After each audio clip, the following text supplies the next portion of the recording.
Hello, everyone. Today we have with us Daniel Lutaaya, whom you might be familiar from his viral tweet a couple of days ago that he tweeted when he arrived in Ethiopia. Our discussion will be here for today will be looking at African stories through the African eyes, and he will walk us through his journey, what he expected and what he found on the ground in Ethiopia. But before that, just to say a few words about Daniel. Daniel Lutaaya is a journalist from Uganda, working for NBS. Daniel, please introduce yourself. First of all, welcome, and introduce yourself and tell us what were your expectations when you arrived in Ethiopia. Yes, my name is Daniel Lutaaya, as she has just put it out very well. I am a journalist from NBS Television in Uganda, Kampala. When I was coming to Ethiopia, I really I believed that I was going into a war zone because of the things that I had watched on social media, but also on the mainstream media, on international media like CNN and some others, that Washington Post, I think. I had read that the rebels who are in conflict with the government of Ethiopia were almost reaching the capital of Addis Ababa. So I was really scared going into the country. I must tell you for a fact, I was really, really scared. And, you know, I was wondering, because I had gone for a training with IGAD, the Intergovernmental Authority for Development, which is a conglomerate of many Eastern African countries where Ethiopia is also a member. So we had gone for that training, and when I arrived at the airport, I actually saw something very, very different from what I expected to see. You know, for most countries, whenever there's a security threat, you expect to see military troop movements, you expect to see tanks on the streets, you expect to see maybe the Air Force moving around, people being evacuated, that sort of thing. You know, in preparation for an attack, I would expect that the army would be moving people out of the city such that they don't get hurt by you know, the bombardments that are about to hit the city. Unfortunately, what I found was very, very different. I found there was very little security presence at the airport. People were going about their business. For the fact that the airport was open, and you know, that was the first wonder. And we found the city, people were moving around, shops were open, taxis. I actually used the cab from the airport to my hotel. It was very, you know, very shocking for me on day one. The fact that you told us, you know, that wasn't exactly what you expected when you arrived in Ethiopia. So it kind of tells us that your source of news is for you, or maybe, I don't know, it can be a case for many Africans. Where do you get the news about Ethiopia? Is it, or any other African country, is it from the Western media houses? Yes, certainly. The news about any African country, we get through Western media sources like CNN, Al Jazeera, BBC, Washington Post, New York Times. Yeah, we always get our news through those because, well, they're the only media houses that have enough resources in as far as money goes to have a reporter everywhere in the world. Some of our news organizations are local, based in only our countries, and therefore we cannot be able. So in order for us to get news about any other country apart from Uganda, we really have to rely on those international media organizations.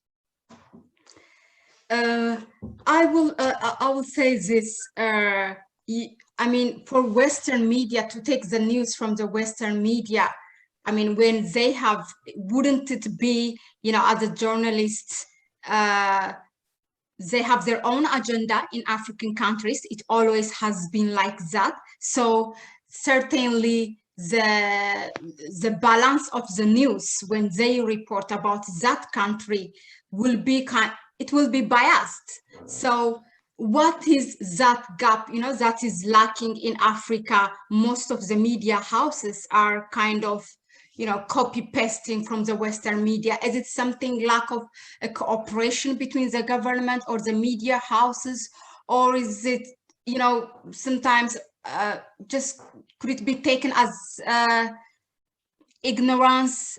What do you think?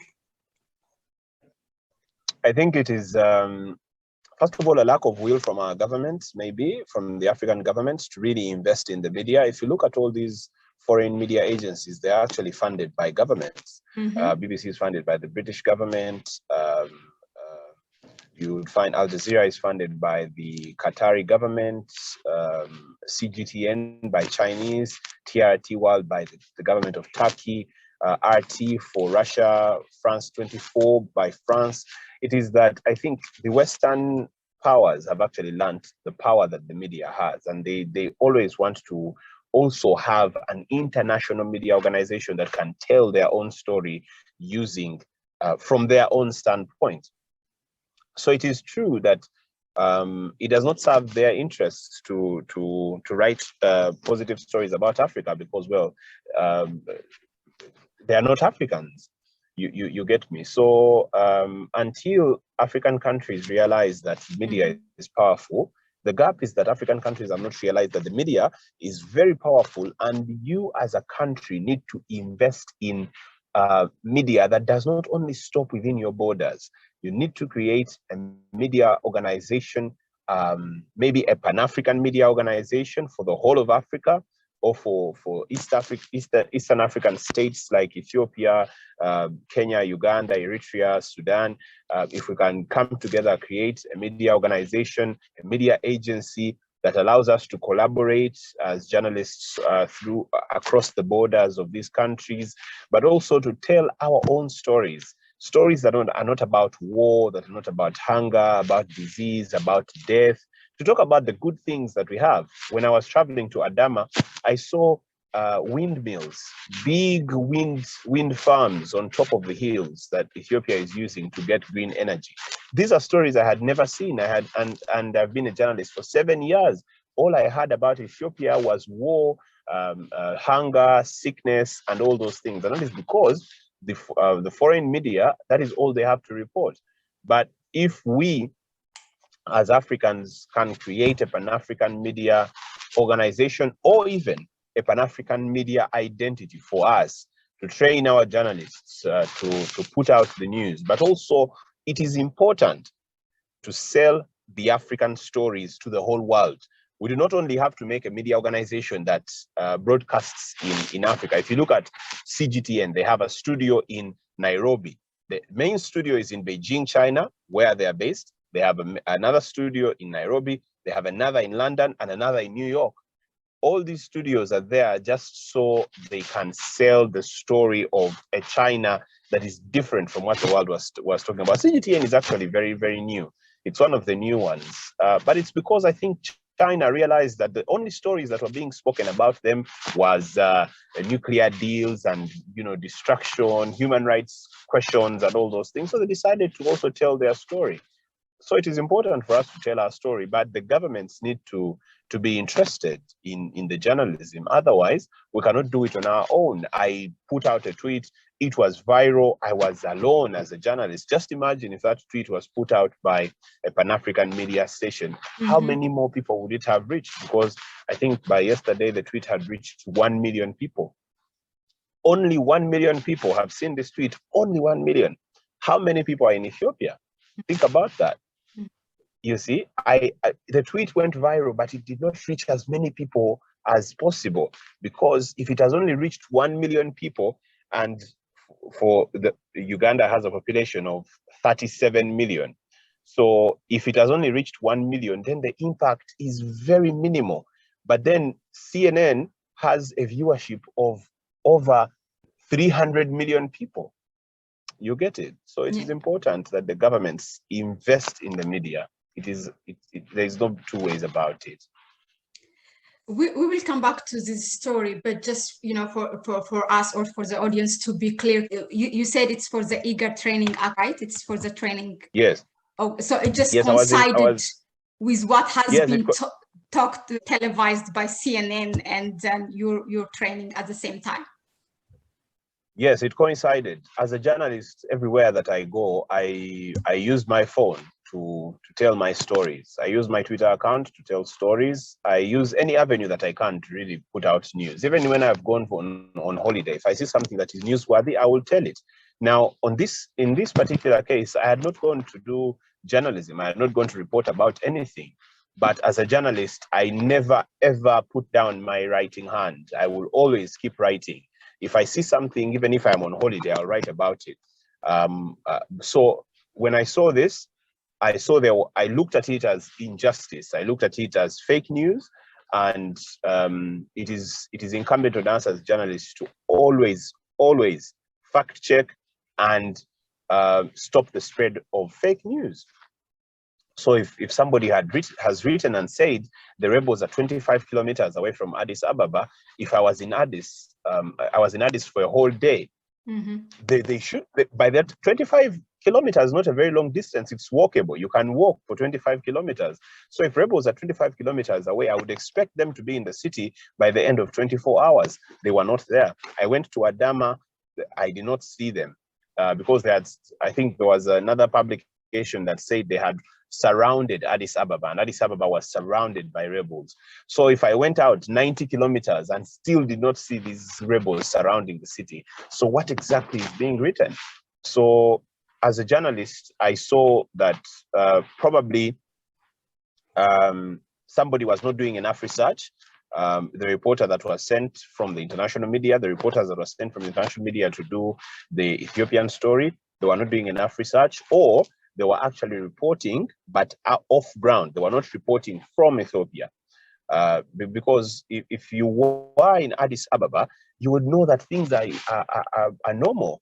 Whereas there is a conflict in the north happening, whereas there is a war and people are fighting, in Addis Ababa, it is not that way. And I've seen a story yesterday that says Addis is in tension and bracing itself for an attack anytime.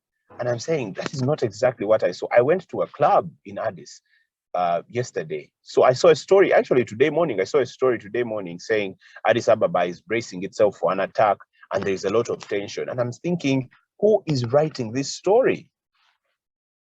If whoever is writing such a headline is clearly not in Addis Ababa, because when we returned from Adama yesterday, was it yesterday? No, the night before yesterday. The night before yesterday, I was in Addis Ababa in a club called Revolution, and it was fully packed. People were dancing.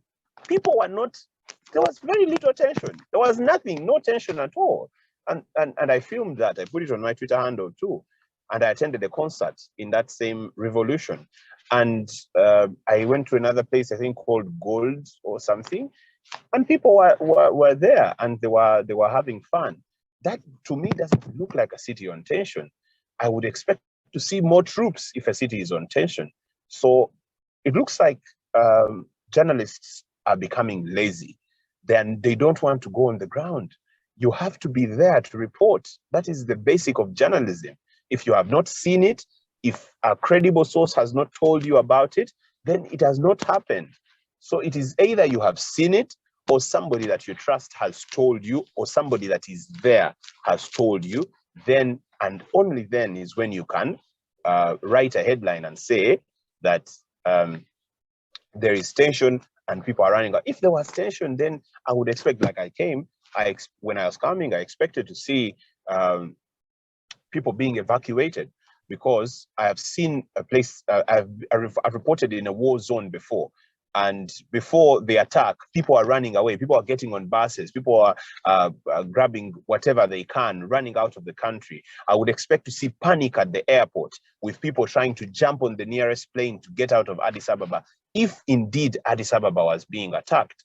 And I didn't see that. So as a journalist, I simply wrote and said, what is being written is very different from what the fact on the ground is. And that's plain and simple. That's the fact that I put out there. Well, yeah, it's not a laziness, of course. I mean, those who are pushing those kind of headlines and articles again and again have their own agenda in Ethiopia. And it's a completely denial of what's happening. But also this is a kind of, like, it's a precedent or it's a predicament that they follow in each state in Africa that, you know, that now we know or are labeled as a failed state in Africa. You can take Libya, you can take Somalia. The same things have been done prior, you know, the intervention of a Western country or a US in those countries. And that's exactly what's happening in Ethiopia. What do you think, you know, this is before we used to say, you know, the revolution will not be televised. But now this time, social media has allowed us to tweet it. So the revolution can be tweeted. But again, now Twitter and Facebook, those social medias are actually banning those people who are tweeting or who are reporting things from the ground, the reality from the ground, and they are suspending their Twitter handle. So that's also another measure or another action that they are taking. Now, let's say that the social media will not be working for Ethiopians on the ground or for Ethiopians at home. What the African countries have been really silent on this. I mean, to be honest, what does it take for a journalist or for a civil society organization or even for our leaders to stand up and defend Ethiopia? Because definitely there's something wrong. It's not what the Western media is depicting on, you know, on the window of our television sitting in the salon. Ethiopia looks like. You have proved that. Or you disproved them. What does it take for Africans to defend Ethiopia? And certainly, I always say this is an African war. Just Ethiopia is one example, or Ethiopia can be a case in this situation. What does it take for them to defend Ethiopia? I think as Africans, we have really failed to help one another or to be our brother's keepers, as the Bible says. It is not only Ethiopia that is facing this. You know, there's so many conflicts in Africa. I'll tell you one that for a fact. Every country has their problems. Every country has their conflicts, their riots. There are even South Africa, which is very much developed, and the rest of Africa also had riots a few moments back up. But you do not see anybody saying they want to come and mediate and do that sort of thing. If there is any solution for Ethiopia, it is going to come from the Ethiopians themselves, but also it will take the support of other African countries. But I think the biggest challenge that African countries face right now is the lack of real independence from foreign domination. So for an African country to come out and speak for Ethiopia and support Ethiopia right now in this kind of predicament that they are in, and go against probably what the West deems to be the right thing to do, then that African country risks losing out on aid, risks losing out on money, and you know, all these other opportunities. So it is only an independent country that can stand up for itself. Now, Ethiopia, for those who do not understand, who do not remember, or who do not know history, who didn't study the history, Ethiopia is that last shining beacon for Africa, the last standing state, the only territory in the whole of Africa that was never colonized, and was not colonized. It was not colonized not because the white people wanted it to be so. They had to fight their way out of colonialism, and Ethiopia succeeded. Now, that is in historical fact is really for Africa. It is Ethiopia is up there on the pedestal. It is this country that we look up to in knowing that one can succeed without serious foreign assistance, without a lot of foreign intervention and all those sorts of things. So it is important for African states, I think, to come together. We have the African Union, we have IGAD, we have the East African Community. All these bodies can end the Ethiopian conflict. But as I have said before in other interviews about this issue, I personally think the solution to the Ethiopian crisis right now is at the table. It is not in the trenches. It is not in front of a barrel of a gun. It is not going to be in a field, in a war field. The solution for Ethiopia should be at a round table. I wish and pray that brothers and sisters in Ethiopia can manage to sit this out and discuss it, have a conversation about these issues. If they need arbitrators or mediators, the African Union is available, the IGAD is available. I'm very sure every African state wants peace in Ethiopia. Maybe some have not said it, but it is important for the people, the poorest people who are the ones suffering because of this conflict. From the history that I have read, the richest of the people rarely suffer from conflicts. It is the poorest people, the defenseless people. Those are the people that suffer these conflicts. We need to have their best interests at heart. Ethiopians need to heal, but Ethiopia needs to also unite, to be one, to be together, to realize that there is one Ethiopia for all of you. You know, I am not on any side of the conflict, because I have the advantage of not being Ethiopian myself. So when I speak, I am in the middle. I will tell you for a fact that even if this war takes 5 years, it is now 1 year since the war started. Even if this war takes 5 years, like the Second World War, in the end, Ethiopians will still have to sit at a conference somewhere and decide resolutions. Take the World War, for example. After the Second World War, the world fought it out for 5 whole years, brutal conflicts, millions of people died. But in the end, they still went ahead and sat down to discuss and created the UN. So even if we delay conflict resolution through dialogue, it is still the only solution.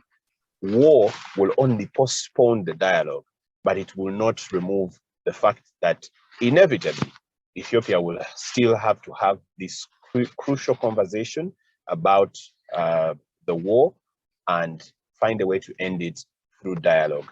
It would be, for me, I would be very happy if by the next time I come back to Ethiopia, there is no conflict and the country is back in peace. The whole country, right now, there is a part of the country which is at war, and there is Addis Ababa, which is safe, and Adama, and many other regions that are safe. Very small part of the country right now has the war. Very small part.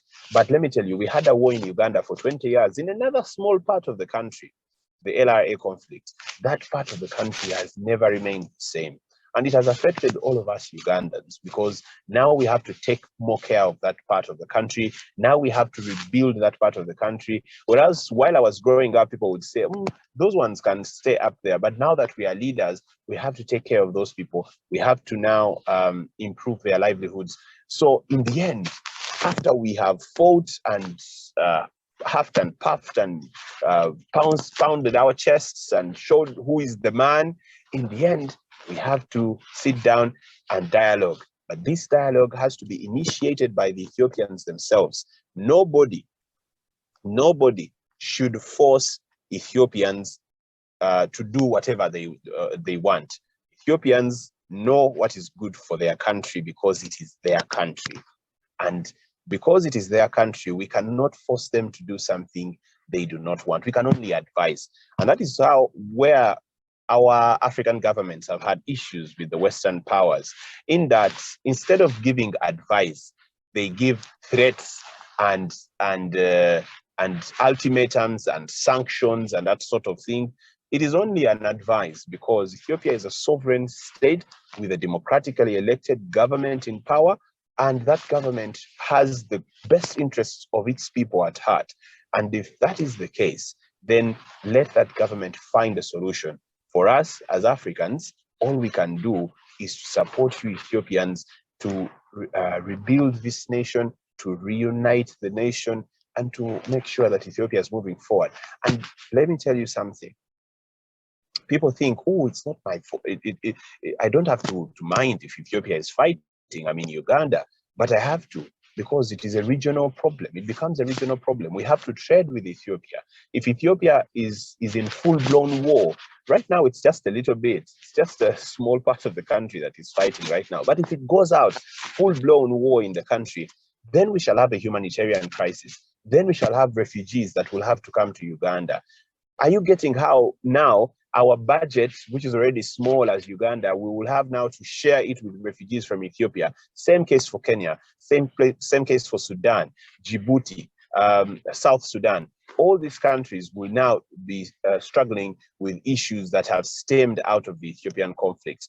Very few conflicts nowadays, the conflicts of the 21st century have ended up creating terrorist organizations. And these terrorist organizations have ravaged the whole world. Look at the Syrian conflict. It has created the ISIS, which is destroying the whole world with bombs, and you know, everybody is afraid of this very monster called ISIS. So 21st century wars are not like the wars of the olden times. These wars are creating terrorist groups, terrorist organizations. They are metamorphosing into different things that become regional problems. That is why it is important for everybody in the IGAD region that Ethiopia becomes peaceful again. And I pray and hope that that happens sooner than later. I think that's a good wish. I will go back to the media thing. You know, in Africa, we have a lot of rich people, billionaires, but we really don't see, like CNN, for example, they're backed up by the government. Al Jazeera, the same thing. BBC, the same thing. Even if the governments or the country is not rich in Africa, but we have a lot of billionaires, individuals in the continent who do not happen to see any business in media. Is there something in the constitution of all countries in Africa? What is it really, that thing that's prohibiting them in stepping in the business of media, and you know, creating that platform that televise the good stories out of Africa, which are happening? Yeah, I think it's just the lack of interest. You know, if it were me, if I had all the money, for example, if I had all the money that Aliko Dangote has, I would create a television station, because I'm a journalist. So it is that lack of interest. Yeah. It's the lack of interest in the media, but also the government's not understanding the power of the media. And I think that is what has created all these problems with regards to why we do not have an international media organization that is Pan-African, that tells our stories. It is because of that lack of interest. The media, I would take it, because the media is a professional body, it is a noble profession. It is something that you enter before thinking about profit. And for businessmen, they would think about profit first. Now for the media, you think about influence first and driving a conversation and a narrative. The profit comes in later, but you have to think about influence of the media. So for somebody for a billionaire who is thinking about profit, number one, it's going to be very difficult for such a person to invest in the media. But if that billionaire is, if maybe I became a billionaire like today or tomorrow, then believe you me, that media organization will be started very quickly.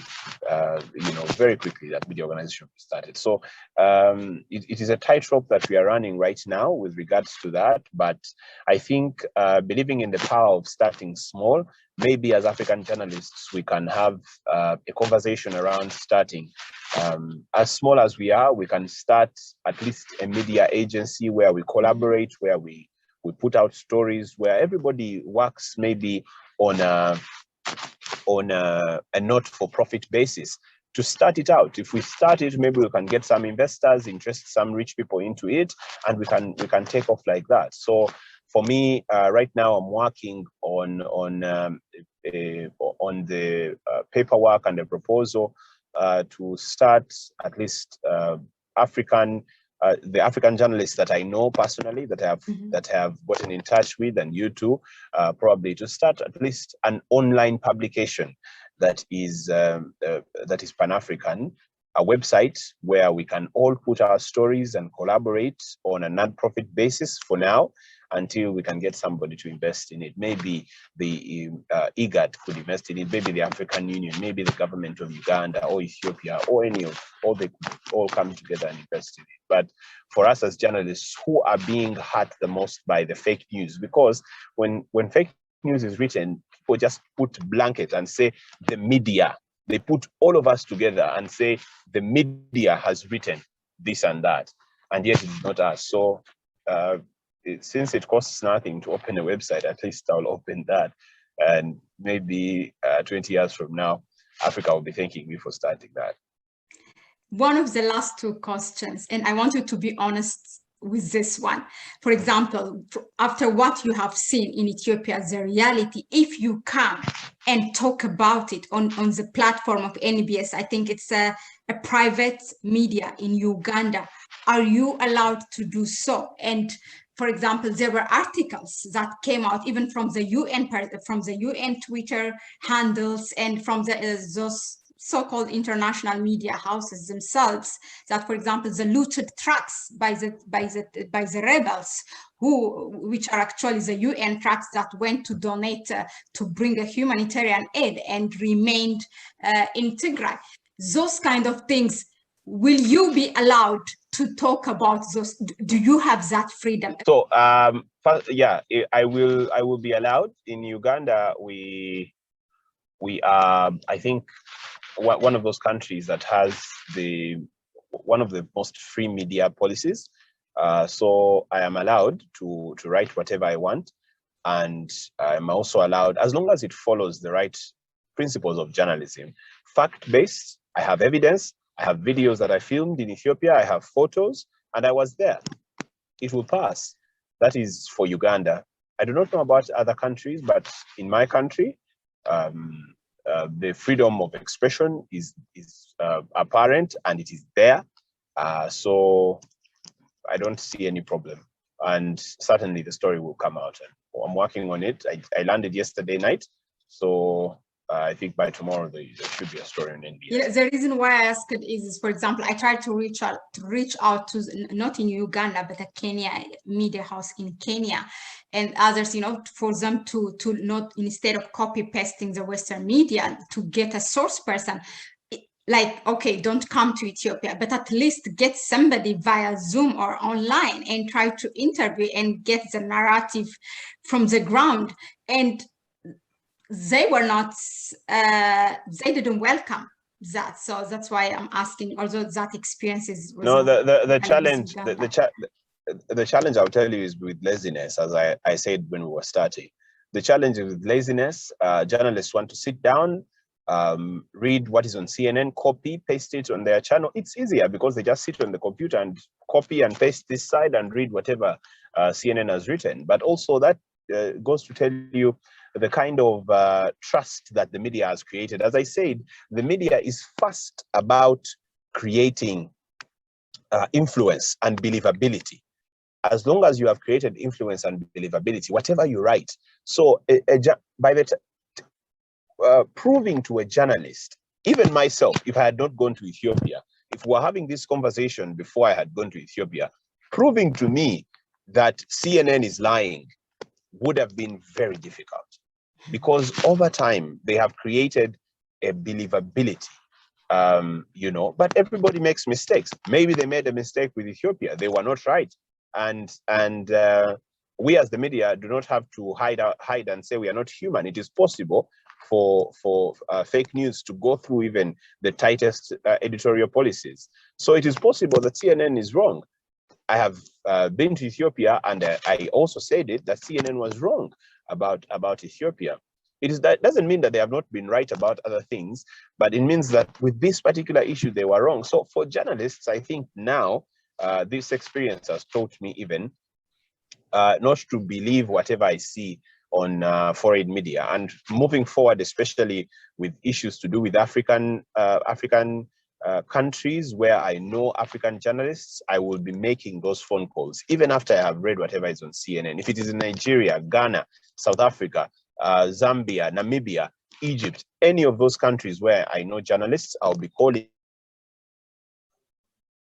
journalists and asking them what is actually on ground, because the Ethiopian crisis has taught me a lesson that it is possible for these international media organizations that we believe in and that we trust, we trust almost in a godly nature, to also make mistakes, or to also be wrong, or to also be infiltrated by fake news. Thank you, Daniel. Finally, I'll just give you the opportunity to say, for as African diaspora, Africans at home in the diaspora, what's your advice in terms of, defending its sovereignty, not only in Ethiopia but an African country? How can they counterfight this, in such cases? Maybe you have said before, but yeah, that final message. Before we have our Pan-African media that we hope will be created, we need as Africans to support each other when it comes to the media. Right now, the only avenue we have is social media: Twitter, Facebook, YouTube, Instagram, TikTok. Just put something out there, flood the internet with the right news. And when you do, people will hear it, and it will flash out fake news. But it's the only thing that we have right now. So it is important that we flood the internet with the right news, with the right accounts of events as they happen, and the truth always comes out. And it is better for the truth to come out sooner than later, because if it comes out later, then the damage is already done. Yeah. Thank you very much, Daniel Lutaaya, for your time and for enlightening us with all you walked us through your experience. And I hope this will be a lesson for other journalists and for our audience also, what to do while they are sitting behind their computer or the phone in their palm. Yeah, thank you. I hope to meet you again on a different situation in Ethiopia. All right, thank you. Bye. Bye, thanks.